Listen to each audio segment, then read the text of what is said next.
பொய் வாக்குறுதி கொடுத்து இளைஞர்களை ஏமாற்றி ஆட்சிக்கு வந்தது திமுக அரசு என அதிமுக பொதுச் செயலாளர் எடப்பாடி பழனிசாமி கூறியுள்ளார். மக்களை காப்போம் தமிழகத்தை மீட்போம் என்ற பெயரில் தஞ்சாவூரில் பிரச்சாரம் மேற்கொண்ட அதிமுக பொதுச் செயலாளர் எடப்பாடி பழனிசாமி ஆண்டு காலம் தீர்க்கப்பட முடியாத நதிநீர் பிரச்சனையை உச்சநீதிமன்றத்தின் மூலமாக தீர்ப்பை பெற்று ஒவ்வொரு ஆண்டும் நிலையான காவிரி நீரை பெற்றுத்தந்த அரசு அதிமுக. 2011 முதல் 2021 வரை தமிழ்நாட்டில் 21 அரசு மருத்துவக் கல்லூரிகளை திறந்து வைத்தது இந்திய அளவில் அதிமுக வரலாற்று சாதனை படைத்துள்ளது. திமுக ஆட்சிக்கு வந்ததும் 5.5 லட்சம் பேருக்கு அரசின் மூலமாக வேலைவாய்ப்பை பெற்றுத் தருவதாக திட்டமிட்டு பொய் பேசி இளைஞர்களை ஏமாற்றி வந்த அரசு திமுக அரசு. அதிமுகவின் கொள்கை நிரந்தரமானது. கொள்கை வேறு, கூட்டணி வேறு. அதிமுகவிற்கு கொள்கை என்பது எப்பொழுதும் நிரந்தரமானது. எந்த சூழ்நிலையிலும் கொள்கையை நாங்கள் விட்டுக் கொடுக்க மாட்டோம். திமுக ஆட்சியில் திட்டங்களை சொல்ல 4 துறைகளின் செயலாளர்களை நியமித்து இருக்கிறார்கள்.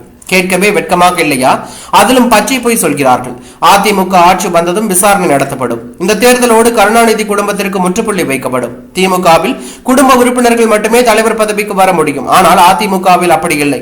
கிளை செயலாளர் கூட பொதுச் செயலாளர் பதவிக்கு வரலாம். வாரிசு அரசியல் தேவையா? திமுகவை பொறுத்தவரை குடும்பத்திற்கு மட்டும்தான் அனைத்து உரிமையும் கட்சியில் உழைப்பவனுக்கு இல்லை.